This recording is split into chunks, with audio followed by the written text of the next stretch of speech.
आता एक मोठी बातमी पंढरपूरमधून पंढरपूर मतदारसंघाचा निकाल हा धक्कादायक लागलाय। ईव्हीएम मध्ये घोटाळा झालाय अशी भूमिका मनसे नेते दिलीप धोत्रे यांनी घेतलीये।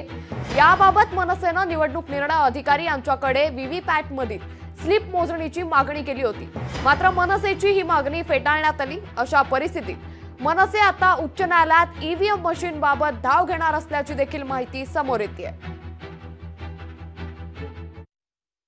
252 पंढरपूर विधानसभा मतदारसंघामध्ये ईव्हीएम मशीनचा 100% घोटाळा झाला आहे।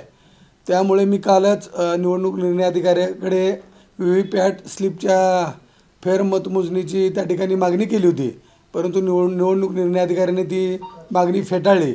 म्हणून मी त्यांच्या विरोधात उच्च न्यायालयामध्ये परत एकदा व्हीव्हीपॅटच्या सर्व स्लिपची मोजणी करण्याची या ठिकाणी मागणी करणार आहे, कारण माझी खात्री झाली आहे 100% या ठिकाणी ईव्हीएमचा घोटाळा आहे।